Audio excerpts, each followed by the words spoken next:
Hola, les damos la bienvenida a nuestra sesión número 2 del curso Educar sin castigos con filosofía para niñas, niños y adolescentes. Antes de comenzar, nos gustaría mucho recordar qué vimos la clase pasada, de qué se acuerdan, qué les quedó presente, qué les llamó la atención, qué tienen en mente con respecto a la sesión anterior. Para que podamos conectarlo con la sesión de hoy.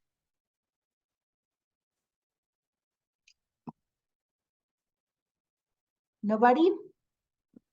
¿Todo bien? A ver, Ana. Hola, buenas tardes. Hola.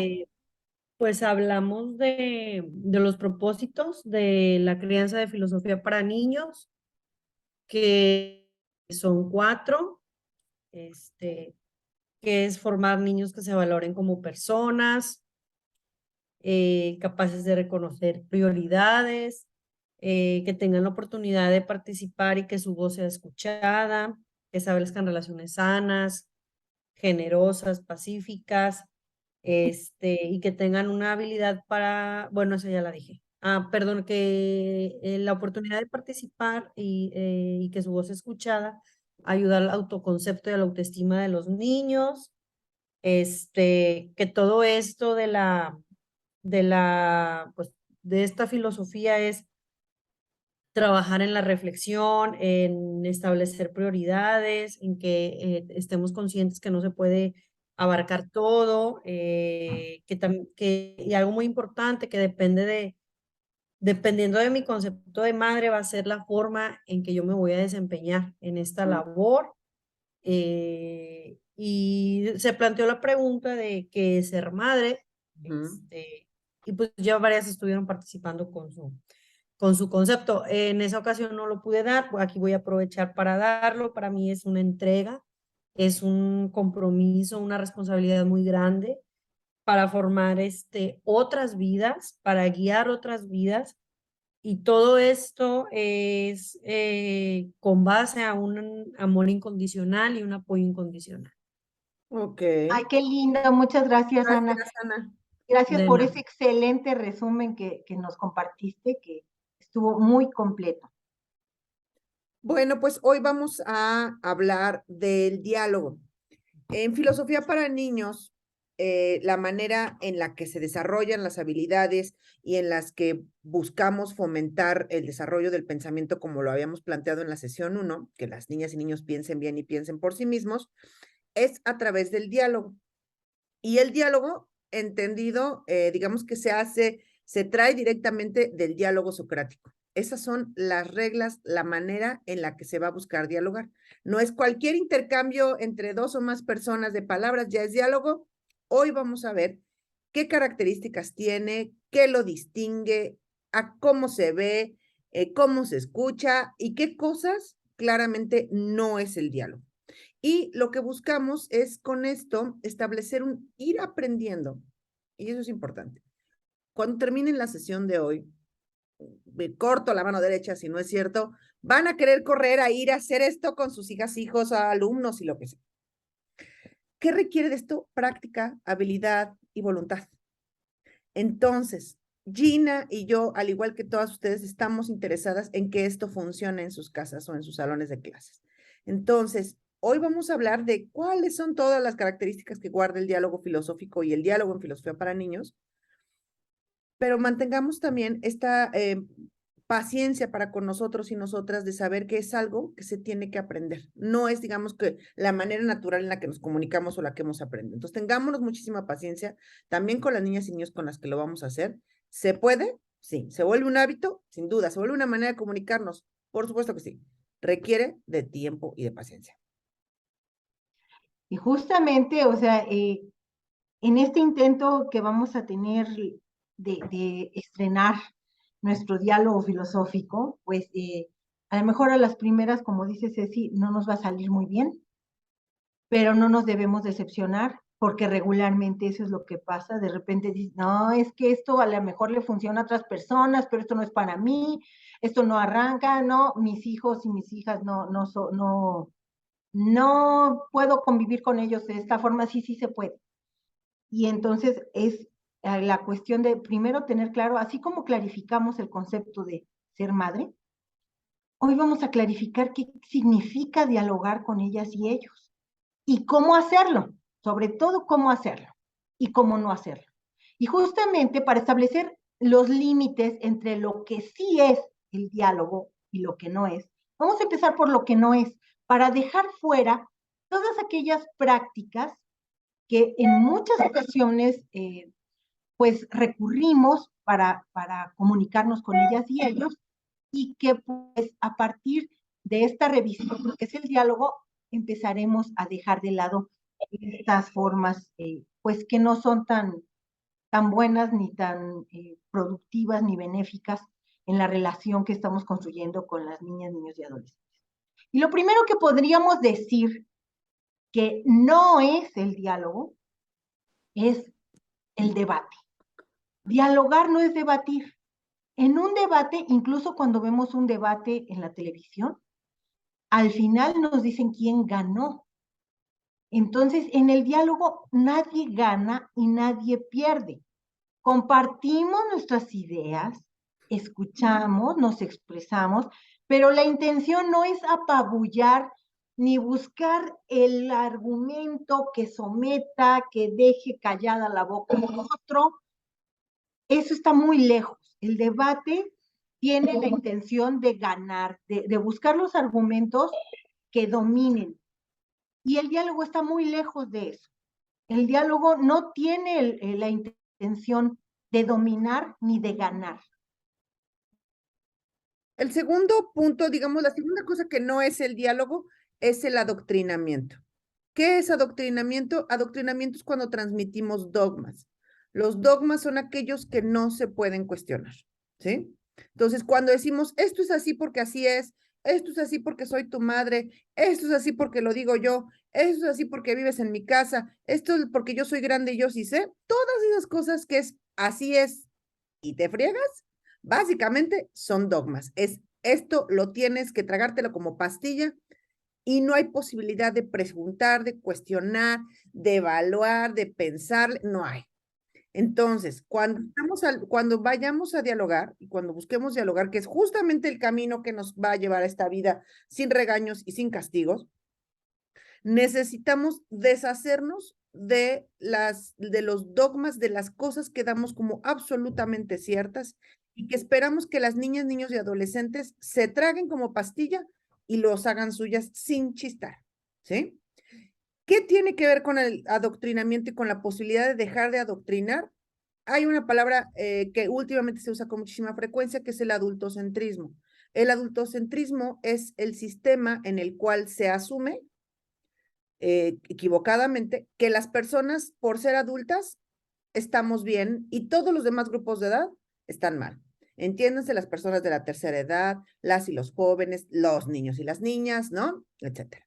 Entonces, pareciera ser que llegar a cierta edad te embiste de una cosa de sabiduría y entonces nosotros sí sabemos y los demás no saben. Eso es un error, porque no necesariamente con la edad llega ningún tipo de sabiduría ni ningún tipo de comprensión del mundo y no significa que los otros grupos de edad carezcan de ello. Entonces, cuando nos preguntamos, decimos, híjole, esto que siempre he pensado, le voy a dar unas varias pensadas o las voy a pensar junto con las niñas y niños, entonces nos estamos alejando del adoctrinamiento cuando estamos en el porque sí, porque yo digo, porque soy tu madre, porque soy tu padre, todo eso, red flag, muy probablemente lo que estamos haciendo es adoctrinar. Y justamente de la mano del adoctrinamiento viene el tener agenda previa. ¿Qué quiere decir tener una agenda previa? Quiere decir que tú ya sabes lo que quieres que ellas y ellos piensen. Y esto lo hacemos en muchas ocasiones, mamás, papás, docentes, como que sentimos que nuestra verdad es absoluta, que el desconocimiento de ellas y ellos por su corta edad les lleva a casi tener el cerebro vacío y nuestras ideas y nuestros conocimientos y nuestros pensamientos son lo que deben pensar.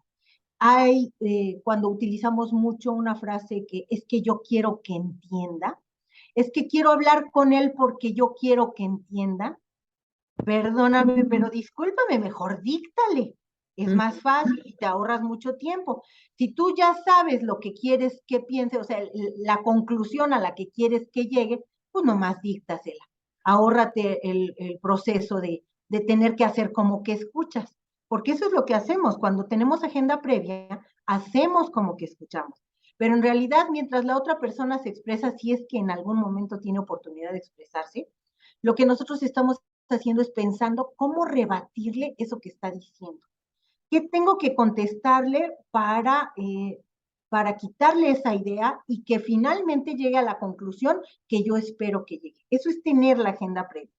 En el diálogo, la intención es que tú compartas tus ideas, ellos y ellas compartan las suyas y juntos sigamos limpiando y construyendo las ideas y a ver a dónde nos lleva esto. No sabemos a dónde va a topar. Nada de que yo quiero que entienda o yo quiero que piense esto. Vamos a pensarlo juntos, vamos a reflexionar. ¿Y quién quita? Y a lo mejor somos nosotras las que tenemos que andar cambiando 2 que 3 ideas que traemos ahí en la cabeza que no están del todo bien, que no tienen fundamento, que no tienen base. Hay una creencia muy común que se repite por ahí, por todos lados, esta cosa de que las niñas y los niños son esponjas. Muchas de estas cosas que hemos estado revisando, cuando decimos, es que son esponjas, es así de, a ver, espérate. ¿Cómo son las esponjas? Las esponjas está ahí inerte, básicamente, ¿no? Esperando a recibir algo. La esponja, si tú le pones agua con jabón, te regresa idéntica agua con jabón. Si le pones agua, te regresa agua. Si le pones agua de Jamaica, te va a regresar agua de Jamaica. Si conceptualizamos, pensemos en el trabajo de conceptualización de la semana pasada, que los niños son esponjas, entonces claramente queremos decirles, esto que te doy me lo tienes que regresar idéntico. Cada vez que te pregunte, ¿verdad que sí? Me tiene que regresar exactamente lo mismo. Y es un objeto inerte que no tiene capacidad de decir, esta agua con jabón la voy a convertir en aceite. No, nada. Lo que tú le das agua con jabón, con jabón, la apachurras y te sale agua con jabón. Entonces, aguas con las conceptualizaciones. Y muchas de estas cosas que estamos viendo que no es el diálogo, tiene que ver con la idea de que las niñas y niños son o esponjas o velas que uno prende o cosas así espantosas, ¿no? Otra de las cosas que son enemigas del diálogo o contrarias, digamos, al diálogo, es pensar que el otro o la otra no tiene algo que decir.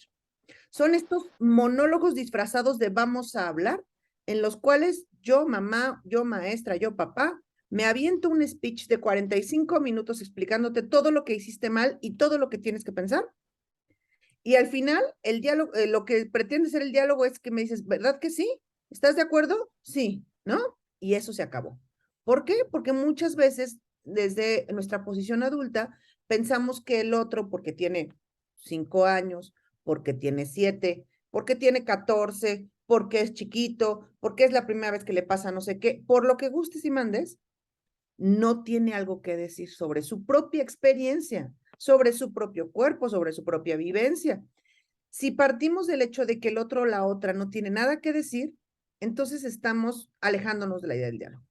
En el diálogo justamente vamos a tener que buscar ponernos en una posición en la que el otro tiene algo relevante que decir, ¿no? Entonces, si estamos hablando de las niñas y niños, de situaciones que los atraviesan de la escuela, de la casa, de su higiene corporal, de su comportamiento, de las reglas, definitivamente ellos y ellas tienen cosas que decir. Si están de acuerdo, si sí, si no, si de esta manera, si así o asá, ¿no? Entonces, escucharles va a ser parte componente del diálogo. Hay veces que incluso nos aventamos la puntada de decir, es que yo te conozco más que tú mismo a ti. Y es que ya sé lo que estás pensando. No, es por eso que estás diciendo, es por esto. O sea, yo ya sé hasta lo que sienten, yo ya sé lo que piensan. Les enmiendo la plana hasta en lo que vivieron, la experiencia que tuvieron, tal como te la narran, no te checa, tú se las corriges, porque te sientes con esa facultad. Y además, otra cosa que irrumpe contra el diálogo es el no escuchar, el no poner atención, el estar con el celular, esto ya nos pasa con mucha frecuencia, estar con el celular pegadas y que medio escuchas y medio entiendes y medio pones atención, o estar haciendo otra cosa mientras estás dialogando. Cuando estamos dialogando, la atención es plena de frente, mirando a los ojos, captando todo, es una escucha activa. Y esto no quiere decir que estés disponible 24/7, porque hay un error en eso. O sea, como que las mamás no tuviéramos permiso, las mamás, los papás, o no sé, pero regularmente son las mamás, no tuviéramos oportunidad o la posibilidad de dedicarte a otra cosa que no sea ser madre y dialogar cuando los niñas y niños quieran. O sea, no. Cuando toque dialogar, sí, tenemos que estar viendo de frente, escuchando activamente, nada de celular, nada de distracciones. Pero si tú estás haciendo algo y las niñas y niños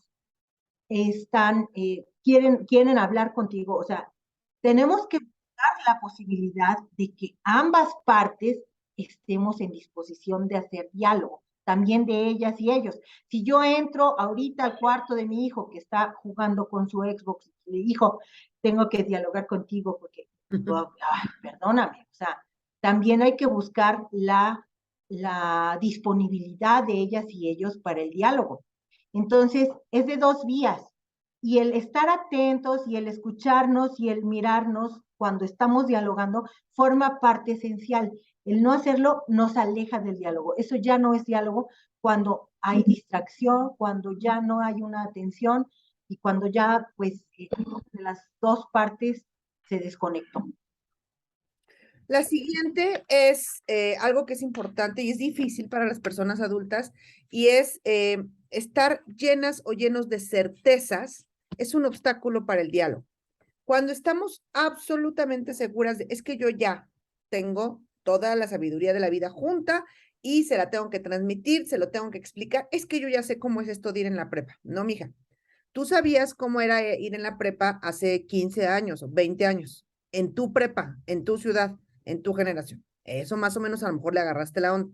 ¿Cómo es ir hoy a la prepa? No. ¿Cómo es esto de tener amigos? ¿Cómo es esto de hacer amigos, que es un tema recurrente? ¿Cómo es esto de...? No. Entonces, nosotros tenemos, por supuesto, toda nuestra experiencia para compartirla, hablarla, dialogarla, ponerla sobre la mesa, sin duda, como tal, como nuestra experiencia, como nuestra perspectiva, como lo que ponemos, por supuesto, sobre la mesa. De ahí a que eso sea lo único cierto y la única posible interpretación o vivencia de las cosas, ahí es donde hay que guardar distancia. Cuando estemos muy seguras de que algo solo es así como nosotros lo vemos, hay que sospecharle tantito, decir, hijo, mano, a lo mejor esto no es una verdad absoluta, a lo mejor esta es mi experiencia, mi perspectiva. Es más, a lo mejor soy experta en el tema. Fantástico. Pero aún así, seguramente hay puntos ciegos. Entonces, la posibilidad de poner nuestra información y nuestro conocimiento y nuestro capital de información sobre la mesa y con ellos en el diálogo, bienvenido, es parte de la crianza. Pero pensar que es la única posible verdad de interpretación es donde hay que, sin duda, dudarle. Y bueno, pues otra cosa que rompe con el diálogo es el poner nuestros prejuicios por delante. Los prejuicios son ideas preconcebidas que asumimos como ciertas y que nos hacen desechar muchas cosas sin pensarlas siquiera, nada más porque ahí están y porque contraviene lo que yo venía pensando, ¿no? Pero aplica el automático. Es decir, cuando tú actúas en automático, no estás actuando de manera reflexiva. Entonces, a lo mejor los prejuicios son en cuanto a que los niños chiquitos no tienen nada que decir, que no es importante, que los niños y niñas se ven más bonitos cuando están calladitos. Estas ideas falsas que tenemos de que mientras más asuman conductas adultas, son mejor portados. Entonces, esos son prejuicios que tenemos, son ideas preconcebidas, así las aprendimos nosotras cuando fuimos formadas en nuestra época, en nuestros tiempos, y las asumimos como ciertas. Y estos prejuicios, pues, orientan o desorientan nuestro comportamiento, las formas en las que nos conducimos, y todas estas creencias nos llevan a estar juzgando todo el tiempo, a estar descalificando aquello que no entre en mi patrón de pensamiento, está mal, está equivocado, no debiera ser así. Y mientras más rígida sea, mientras más prejuicios haya en mi cabeza, mucho menos oportunidad hay de que las niñas, niños y adolescentes sean quienes son. Tienen que convertirse en quien yo creo que deben ser. Y si soy muy dominante, lo que voy a hacer es limitar a tal grado hasta que se convierta o se parezca más a aquello que yo pienso que debe ser, porque mis prejuicios y mis ideas ya están bien perfiladas y están dispuestas a mutilar la personalidad de las niñas, niños y adolescentes. Y finalmente, diálogo claramente no es cuando imponemos, levantamos la voz, pegamos en la mesa, gritamos, insultamos. Cualquier forma de violencia verbal es automáticamente algo que descalifica o que se aleja del diálogo.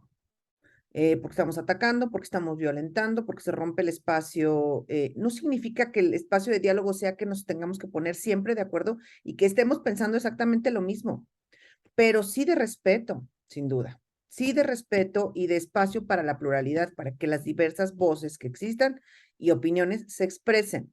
Entonces, si vamos muy bien, pero al final es, bueno, no, sí, pero soy tu madre y pego un manazo en la mesa, pues, ¿no? Nos estamos alejando del diálogo. Entonces, hasta ahorita hemos dicho, creo que en la parte esta en la que hablamos de lo que no es el diálogo o lo que obstaculiza el diálogo, son precisamente un montón de puntos en común con el que todas y todos nos identificamos, porque en alguno de esos hemos caído. El propósito de esto no es flagelaros y decir, no, esto no es lo mío, repito, ¿no? Y entonces esto no me va a salir porque es que yo soy muy visceral, porque yo soy muy enojona, porque yo soy muy mecha corta, porque es que yo aprendí que así, es que a mí me ok, aprendimos así, es más, así crecimos, es más, así lo hemos replicado en la crianza. Pero si hoy están en este curso es porque están interesadas e interesados en ver alternativas que nos alejen de este mundo de regaño, el mismo idéntico, pero cada vez más intenso, pero cada vez con más gritos, el mismo castigo que cero funciona, ver que las niñas y los niños están creciendo y que se van a volver adolescentes y en lugar de disfrutar esta etapa, esperarla con pánico, porque qué va a hacer de mí, porque ya no va a tener efecto quitarle el iPad, ¿no? Porque estos miedos de que se me sube a las barbas, porque salir de situación tan compleja, tan enredada, que nos permite, que nos aleja de la posibilidad de disfrutar también la crianza, porque sabemos que es muy cansada y demás, pero que también tiene muchísimos aspectos de disfrute y que nos mete en situaciones altamente estresantes, complejas y desgastantes para todos los miembros de la familia. Entonces, si ahorita se identificaron con alguno de estos, por favor, nadie se sienta desanimado ni desanimada, a todo el mundo nos ha sucedido, es justamente empezar a decir, eso, ok, eso voy a ir tratando de dejarlo fuera y de cambiarlo por las cosas que vamos a ver ahorita justamente, que es que sí hace, que sí nos acerca al diálogo, que sí se compone el diálogo y cómo sí hacer, cómo sí dialogar en casa. Y justamente el primer punto de lo que sí es el diálogo, pues va, digamos, es la contraparte de esto que acaba de mencionar Ceci, porque es mantener el respeto por los demás en todo momento.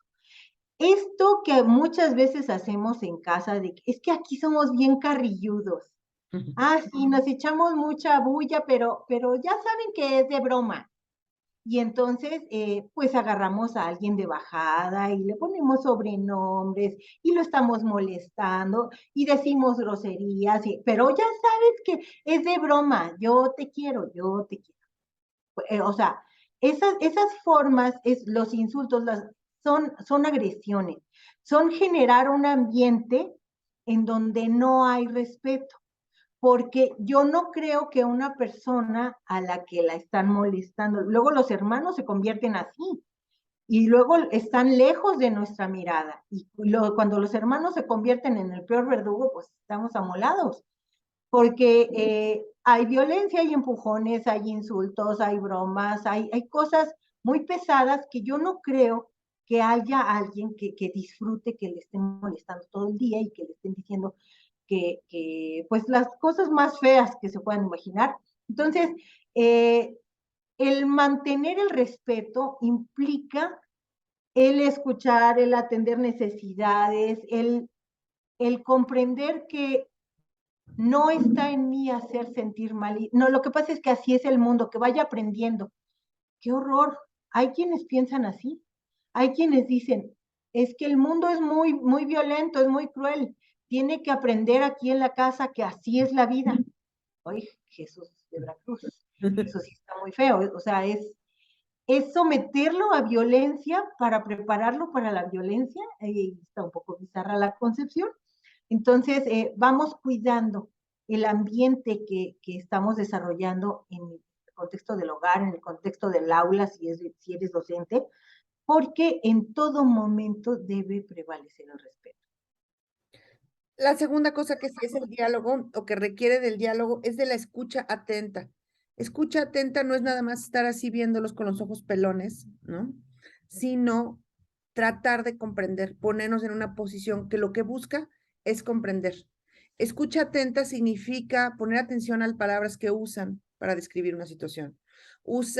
Pone atención a las palabras que no se usan, qué adjetivos usó, qué verbos, qué cosas repite y repite y repite en aquello que está diciendo. ¿En qué contexto? ¿En qué tono? ¿Con qué lenguaje corporal? ¿En qué cosas hace énfasis? ¿Qué parte se brincó? Todo eso es escucha atenta y requiere de entrenamiento, básicamente de hacerlo y hacerlo y hacerlo, pero la escucha atenta nos va a permitir entender no solamente lo que se dice, digamos, sino cómo se dice, en qué contexto, con qué intención, qué importancia le está dando el otro o la otra. Y todos esos elementos nos ayudan, digamos, que a armar mejor el escenario o la narrativa de lo que nos están contando. Si alguien te cuenta que se peleó en el patio con un amiguito porque el sándwich, ¿no? No es lo mismo leerlo en un telegrama, mismo evento, que he contado por un niño o una niña que estuvo involucrado en esa situación. Entonces, que además que tenemos que guardar aquí la tentación de brincar a interrumpir. ¿Cómo se nos da la interrumpidera otra vez desde el lugar adultocentrismo? Es que yo estaba muy entretenido jugando. No, ¿cuál entretenido? Si ya sé cómo estás siempre distraído y no te das cuenta de que ya se acabó el recreo. Espérate, espérate. Él dijo entretenido. Luego indagas a qué se refiere con entretenido, qué implicaciones es estar entretenido. ¿Por qué corres a ponerle, a corregirle y decirle que no estaba entretenido y que estaba distraído? Además, algo que tiene una acepción negativa. Entonces, de entrada, ya le pasaste la aplanadora, ¿no? Y entonces, la posibilidad de que él o ella describan las situaciones, los sentimientos, la manera en la que atraviesan estas vivencias, te va a permitir comprender desde dónde lo está viendo, para poder ir armando, digamos, acuerdos, replanteamiento de reglas, búsqueda de consecuencias, lo que sea necesario, pues, ¿no? Pero necesitamos comprender al otro. Y el diálogo también es abrazar la incertidumbre. ¿A qué me refiero con la incertidumbre? Regularmente oímos, la palabra certeza está bien, incertidumbre está mal. Incertidumbre es no saber. Y entonces, ¿cómo me están diciendo en este curso que hay que abrazar la incertidumbre? Bueno, lo que pasa es que cuando estamos llenas de certezas, cuando creemos que todo lo sabemos, pues ya está bien difícil aprender porque ya no voy a aceptar la información tan fácilmente porque yo ya lo sé, eso yo ya lo sé. Ay, no, eso yo ya, a mí ya ni me digas, porque yo ya me lo sé todo. Entonces, cuando tú ya tienes la idea de que tú ya no tienes nada que aprender o nada que cambiar en lo que piensas, pues está bien difícil que realmente haya la flexibilidad en el pensamiento para comprender a la otra persona y cambiar lo que haya que cambiar en mi cabeza.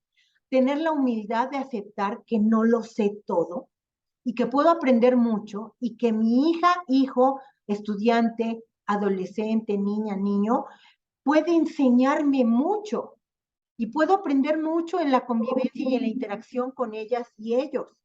Entonces, el abrazar la incertidumbre es romper esas certezas y estar dispuestos a llegar juntos a respuestas temporales. Vamos a pensar esto.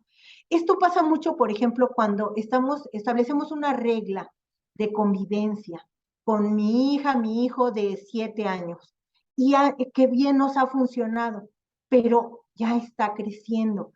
Y esa regla que nos funcionaba excelente cuando tenía 7 años, a lo mejor ahora que tiene 13, no funciona, es muy estricta. Entonces, habría que replantearla. Y, por ejemplo, en la incertidumbre reconocemos que a lo mejor esto tiene que cambiar, a lo mejor esto que funcionaba muy bien, hoy ya no es tan bueno. ¿qué pensará él o ella de esto? Vamos a pensar, hijo, yo creo que esto nos está ocasionando un conflicto constante. No haces la tarea. Entonces, esto está ocasionando un conflicto constante. ¿Qué es lo que está pasando? Antes de buscar qué castigo le dolerá más, ahorita vamos a hablar de castigos, para corregir esa actitud que no soporto, pues la intención es, híjole, a lo mejor yo que me la creo, que creo que me la sé de todas, hay algo que no sé, hay algo que no estoy contemplando, que no estoy observando. Y entonces la incertidumbre es aceptar que a lo mejor hay cosas que yo no sé, que hay que pensar juntas y juntos y que podemos llegar a nuevas ideas y nuevas conclusiones y nuevos pensamientos y nuevas alternativas que favorecen mucho más nuestra interacción que si yo me aferro a mis creencias y sigo en ellas. Hasta aquí, ¿cómo vamos? ¿Algún comentario, pregunta, algo? ¿Todo bien? ¿Le suena esto? ¿Le suena como que sí pasa o Sí, creen como que que nosotras no. estamos imaginando? No, para nada. Ahorita yo me estoy cachando en muchas situaciones y actitudes de completamente, me cae el 20 que no es nada dialogar con los niños. Sí, es que luego le ponemos diálogo a cada cosa que hacemos, que es regañada, así, y es así de, yo hablo mucho con mis hijos, ajá, te la pasas regañándolos nomás, ¿no? Sí, Muchas- imagínense, imagínense cómo sería la vida en casa o en el salón de clases si las interacciones estuvieran más orientadas por este paradigma que por el que aprendimos. De que además, nadie lo dijo en el concepto de mamá, pero está así en el tuétano del concepto de mamá, que una de nuestras funciones es corregir y enmendar. Entonces, mucha parte del día, antes que comprenderles, antes que otra cosa, estamos viendo qué se equivocó. ¿Qué le faltó? Recogió todos los platos, pero dejó migajas. Hizo no sé qué, pero le faltó, no sé, se puso la pijama, pero le faltaron los dientes. Se lavó los dientes, pero yo oí que se los lavó muy rápido. Eso no pudo haber estado bien. No sé qué, ¿no? O sea, es qué cosa falló. Estamos encima de ver qué cosa falló. Porque hay una concepción de que la madre y el padre, una de las funciones es corregir. Entonces, imagínense el desgaste que tenemos, sobre todo cuando son pequeños y pequeñas, todo el santo día, por la toalla, la pijama, la migaja, el plato, el vaso, el cepillo de dientes, el cuaderno olvidado, volvió a perder la sudadera del colegio, ta. Llegamos a la adolescencia, cuando necesitamos tener un carril de comunicación construido de manera muy sólida, y eso está en palitos chinos, porque ya todos nos alucinamos, porque ya la desgastamos con la toalla, el suéter, la sudadera, la migaja. Entonces, esto no es solamente para llegar a la terrible etapa de la adolescencia, porque para nada es terrible, es fantástica, pero imagínense que cuando necesitamos el capital de tener una comunicación sólida, de confianza, de generosidad recíproca, la hemos gastado en una y otra sudadera, topper perdido, ¿no? Y demás. Pues bueno, vamos a terminar con lo que sí es el diálogo. Otra más es, que va muy pegada con lo que acaba de hablar Gina de la incertidumbre, es darnos la oportunidad de reevaluar esas nociones que teníamos previas y todas las asunciones con las que llegamos a la maternidad o a la paternidad. Una de esas es justamente la que les mencionaba, que mi chamba es corregir. Corregir. Y mientras más corrijo y de manera más estricta, uy, mejor estoy haciendo mi chamba. Mientras más miedo me tienen, todavía hay gente que añora estas dinámicas de, es que antes nos veían y con una mirada, con una mirada tenías. ¿Eso por qué es envidiable? Seguramente estaban apanicados los niños y las niñas. ¿Eso por qué está bien? ¿De qué me estás hablando? ¿Por qué es algo que deberíamos añorar? O sea, entonces, repensar la relación de padre y madre, que tampoco es la de, que también se recurre mucho, de es que yo quiero ser su mejor amigo. No, no eres su mejor amigo, eres su mamá. Y eso te pone en un lugar distinto. Sus amigos tienen 5, 4, 7 o 13 años. Esos son sus amigos. Porque ser su amiga me desvincula de la responsabilidad de crianza, ¿no? Podemos llevarnos muy bien y tenernos mucha confianza, sin duda, pero amigos de su edad. Entonces, reevaluar estas cosas que nos han dicho, porque de crianza todo el mundo algo tiene que decir. Mamá, suegra, la tía, el sacerdote, en el radio, en el libro, todos lados hablan de crianza. Entonces, está cañón filtrar toda esta información, ¿no? Entonces, sentémonos, o bueno, démonos este espacio para reevaluar aquellas cosas que creo, que pienso, que siempre pensé que eran así, que no había de otra, y poder ver el mundo, la relación con mis hijas e hijos, a la infancia, a mí misma como madre, como padre, desde otra opción, desde otro lugar, me abre un montón de oportunidades. Y bueno, pues si a través del diálogo no hay transformación, entonces no hubo diálogo. ¿Y a qué me refiero con esto? Yo tengo ya una forma de pensar, tengo unas ciertas ideas, pero al compartirlas, al escuchar las ideas de la otra persona, al construir juntos, al pensar juntos, al reflexionar, al intercambiar, forzosamente algo cambia. Entonces, la transformación es un resultado del diálogo. Nosotros, en medio del diálogo con niñas, niños y adolescentes, tenemos la oportunidad de flexibilizarnos, de modificar, de aprender, de corregirnos nosotras mismas, corregir aquello que estábamos pensando, aprender el comprender o tratar por lo menos de comprender su perspectiva.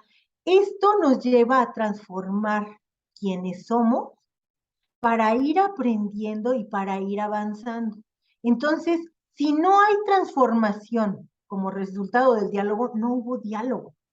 Porque quiere decir que yo sigo pensando exactamente igual y que lo único que quería yo hacer era adoctrinar, era sacar una fotocopia de mi manera de pensar e imprimirla en la cabeza del niño o la niña. Cuando hay un verdadero diálogo, hay oportunidad de que todos los que estamos involucrados en este diálogo nos expresemos, compartamos y desarrollemos además nuestras habilidades de pensar. El programa de filosofía para niñas, niños y adolescentes tiene como propósito el desarrollo de las habilidades de pensamiento, el pensar correctamente, el tener un pensamiento mejor estructurado, mucho más claro, que tiene la posibilidad de explorar nuevas ideas, de descartar aquello que no funciona. Entonces, el diálogo es la herramienta por la cual se desarrollan estas habilidades de pensamiento. Y por tanto, pues el desarrollo de habilidades de pensamiento y la transformación son resultados inequívocos de que estamos haciendo. Ahora, ¿qué pasa? Ya nada más terminamos esta sesión y entonces agarramos a nuestros chamacos, los sentamos y decimos, hoy vamos a dialogar de algo. No es tan fácil, ¿por qué? Varias cosas. Muchas veces el diálogo, que se mete a bañar para ver si ya no chorrea la tubería.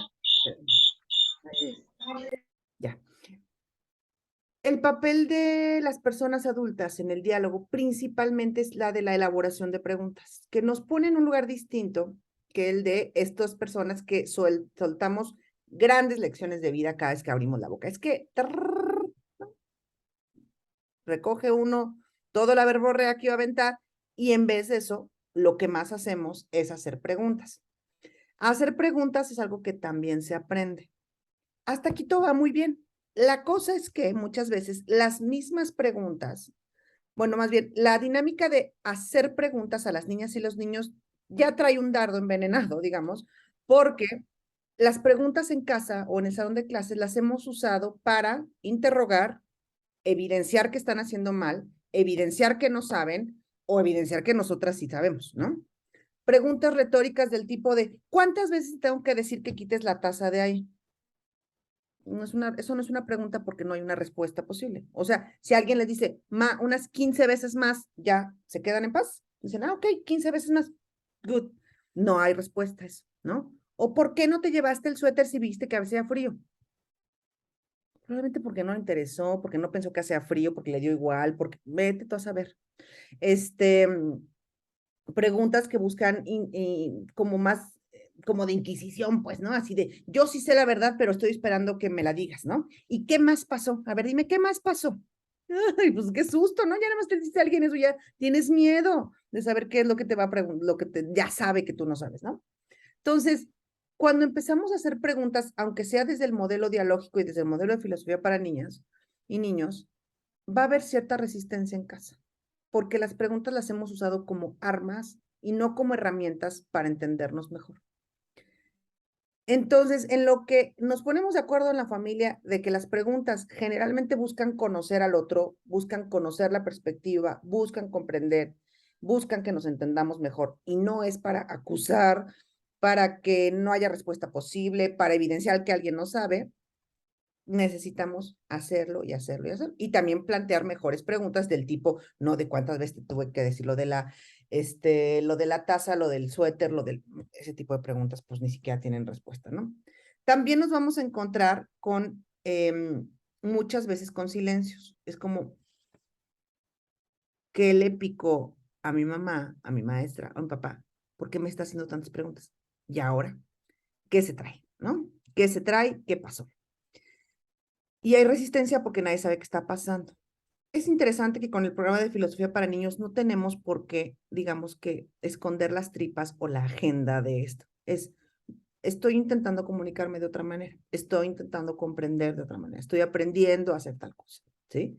Para romper un poco los silencios. Va a haber, sin duda, sobre todo cuando se toquen temas que a ellos y a ellas no les interesan. Si ustedes ahorita en la cena quieren hablar de lo bonito que es la generosidad, y quieren dialogar con las niñas y niños, y a las niñas y niños en este momento de la vida no es un tema que les atraviesa la experiencia, los van a dejar en visto. No van a hablar de generosidad. ¿Quieren hablar de otros valores? Sin duda. Encuentren las pasiones y los intereses de las niñas y niños. ¿Qué videojuegos ven? ¿Qué canciones escuchan? No los que deberían escuchar, ¿qué sí están haciendo? Y sobre eso nos subimos, a esos intereses nos subimos, justamente para evitar los silencios. Si hay silencios es que probablemente no les interesa nada de lo que les estamos diciendo. Y hay otra manera de llegar. Y bueno, pues entonces, digamos que el diálogo, de acuerdo con lo que hemos visto hasta ahorita, el diálogo es el antídoto contra el castigo. O sea, cuando hay un diálogo, cuando estamos tratando de comprender, es mucho más fácil que para nosotros estemos buscando alternativas que den solución en lugar de alternativas que provoquen dolor o que provoquen miedo, porque el castigo es eso. El castigo, o sea, incluso visto así, hasta como que asusta, ¿no? Porque no es una consecuencia que busque reparar o que busque el aprendizaje. El castigo lo que busca es someter, ya sea por miedo o por dolor. Las alternativas que buscas, digamos, las acciones que emprendes tienen ese fin. Entonces, el castigo de ninguna manera, o sea, claro, inhibe una conducta el castigo, sí, pero ¿por qué? Por miedo o por dolor. No porque haya una verdadera reflexión, no porque haya un aprendizaje o porque haya una intención de cambiar las cosas para mejorar, sino porque ya sé que me va a ir muy mal. Pero el castigo tiene caducidad. El castigo tiene caducidad porque incluso las niñas o niños se hacen a la idea y luego te dicen, es que ya le castigué el iPad un día, una semana, un mes, ya no sé qué castigarle, ya le castigué el fútbol, el iPad, ya no puede ver la televisión, ya no va a ir, oye, ¿qué onda? O sea, y no funciona. ¿Qué no será acaso que los que estamos mal somos nosotros? Que a pesar de que no funciona, sigo persistiendo en este tipo de represalias o de conductas para corregir. Entonces, aquí vamos a hablar de cómo se da esto del diálogo en contra del castigo. En primera, el diálogo, estamos diciendo que es la solución en contra del castigo. Sin embargo, cuando estás en medio de la crisis, no es momento de dialogar. Porque si ustedes quieren dialogar cuando la niña, el niño, el adolescente están furiosos, tú estás furiosa o furioso, estás cansado, también tus emociones cuentan. Entonces, ambas partes están súper alteradas. No es momento de iniciar el diálogo. El diálogo se hace cuando ya regresamos a la calma, cuando ya pasó la tempestad. Es decir, cuando está la gritoniza, es momento de contener y de sobrellevar el asunto, pero no es momento de dialogar. El diálogo precisa que las dos partes estemos tranquilas, estemos dispuestas a abrirnos, a escucharnos y a tratar de comprendernos. En medio de la crisis es imposible que alcancemos esto. En medio de la crisis lo que vamos a hacer es tratar de contener, asegurarnos de que nadie salga lastimado, ni ellos, ni nosotros, ni nadie más. Vamos a estar cerca si son muy pequeñitos, vamos a dar la calidez que precisen, no me voy a imponer. Si no quiere un abrazo, no se lo vas a dar, pero sí vas a estar ahí, atenta, atento, para lo que necesita, para acompañar, para guiar. Y cuando pase la tempestad, ahora sí ya nos podemos sentar a platicar. Puede ser incluso al otro día. Tenemos la falsa idea de que los problemas se tienen que resolver en ese momento. Parece que se va a acabar el mundo si no lo resolvemos en ese momento. Perdóname, pero discúlpame, no es cierto. Puedes ponerle pausa, puedes tratar de serenarte, puedes incluso poner distancia de por medio. ¿Sabes qué? Estamos muy alterados. Creo que no es momento para hablar. Te pido por favor que pongamos una pausa, porque yo me tengo que tranquilizar y tú también, y vamos a hablar, pero en otro momento. Y a lo mejor es al otro día, ni siquiera ese mismo día, y no te sientas intranquila o intranquilo porque es que no hablé con él o con ella, y parece que si no hablabas en ese momento, las cosas ya se echó a perder la vida. No, descansa, duerme, al otro día o cuando sea posible, que estés tranquila, que ella o él estén tranquilos. Ahora sí, vamos a hablar y vamos a ver qué pasó y vamos a tratar de conocer su versión sin que nosotras empecemos otra vez de iracundas a decir, no, no es cierto, eso no hiciste, eso no dijiste, no, lo hiciste para molestar. Ay. Vamos a escuchar su versión. Se trata de escuchar su versión tratando de comprender. Si así lo hacemos, va a estar mucho más sencillo que realmente captemos que muchas veces llevamos al terreno personal, como que hicieron las cosas para molestarte. No, hicieron las cosas por algún motivo tenían, pero no forzosamente era molestarte. Lo que pasa es que te enojaste y lo llevas al terreno personal, pero no lo hacen para molestarte. Entonces, cuando abres la oportunidad de escuchar, a ver, dime, ¿qué es lo que pasó?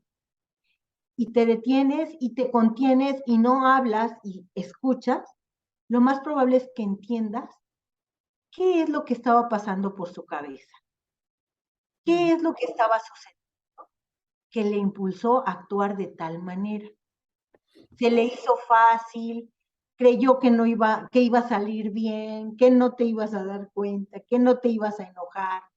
Algo pasó, pero si no lo escuchamos, pues está bien difícil que lo podamos comprender. Si escuchamos y buscamos comprender, ya estamos pues dando un gran paso. Y al buscar esta comprensión y al podernos escuchar mutuamente, no significa, bueno, pues ya, nada pasó, ¿no? Porque justamente de lo que nos vamos a mover es del castigo que está demostrado y que todas, y no es porque yo se lo venga a decir, sabemos que es inútil, porque en todo caso cuando se llega a modificar la conducta es por miedo, pero no por un convencimiento o una modificación de conciencia de esto no es una buena idea, ¿no? Por lo mejor pensemos en un niño o una niña que miente regularmente o repite y repite la misma conducta.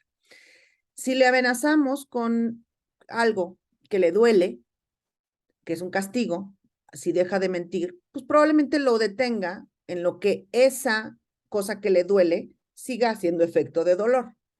Cuando eso deje de ser efecto de dolor, cuando ya no le importe que le quites el iPad o que le quites el teléfono o que le restringas la hora de televisión, la misma conducta de la mentira se va a sostener, porque lo único que es que lo otro pierde poder. Todos los castigos, el que gusten y manden, tiene fecha de caducidad.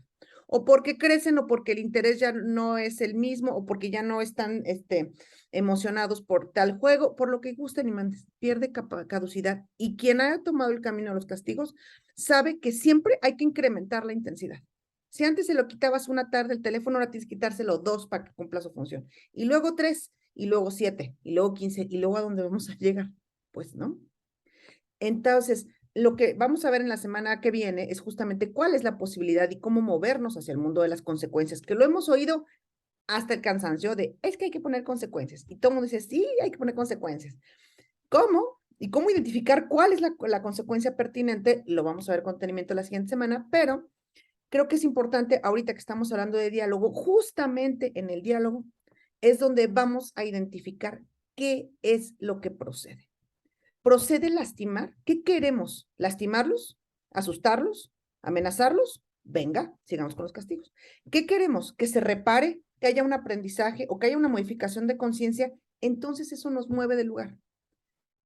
A menos que agarre el iPad para zorrajarse al hermano, no veo por qué otra razón habría que quitar un iPad. O sea, ¿no? O sea, a menos que sea verdaderamente la herramienta de tortura del hermano chiquito. Entonces retiras el iPad, igual que retirarías un muñeco de peluche o cualquier cosa con la que esté pegándole a alguien o haciendo daño. Pero lo usamos ahorita porque no se acabó la sopa, porque se le rompieron los pants del colegio, porque se le olvidó la guitarra, porque mintió, porque nos... para todo. Tiene cero efecto. Cero efecto. La primera vez a lo mejor se asustan, sí, pero no tiene efecto y nada más va raspando y raspando la relación. Entonces, si llevamos todo este proceso del que les hemos estado hablando hoy, de diálogo, en el momento pertinente, no en media fiesta infantil, que traen el azúcar al tope, tú estás platicando en el chisme feliz y en ese momento viene a contarte que algo pasó en medio de llanto con moco de burbuja y en ese momento crees necesario identificar qué castigo va. ¿Qué creen? O sea, está cantado que sale mal, porque él o ella están alteradísimos. Tú estabas picadísima en el chisme y ahora tienes que estar solucionando que ya se tranqueó con el primito, ¿no? Todo eso puede tener otras maneras de solucionarse. Podemos irnos a casa, bañarnos, ponernos la pijama y platicar o hacerlo al día siguiente. Y no pasa nada. Nadie se le va a olvidar lo que pasó en una fiesta anterior, ¿sí? Y podemos tomar decisiones mucho más asertivas. Ya tenemos mucha presión como madres, como padres, como para que nos pongamos todavía estas extras que en general nos acaban saboteando. Podemos tomarnos tiempo para respirar, para pensar, para hablar, y lo mismo ellas y ellos. Entonces, si nos movemos a este lugar de búsqueda de entendernos, la identificación de consecuencias van a ver que es mucho más sencilla, no rápida. Rápida probablemente no sea una actividad rápida la identificación de consecuencias, pero sí más sencilla. Y le vamos a ir aprendiendo y vamos a ir identificando qué fue lo que se quebró con esa situación o con esa conducta o con ese algo, qué fue lo que se rompió, se quebró, se raspó, se lastimó. Y por lo tanto, hacia dónde hay que orientar la reparación.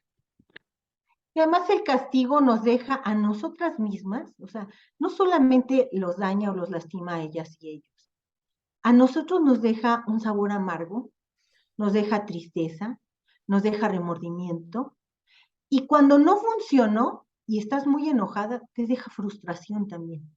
Entonces el castigo va en dos vías, porque tú tampoco te sientes bien, porque te estás dando cuenta de que no está funcionando.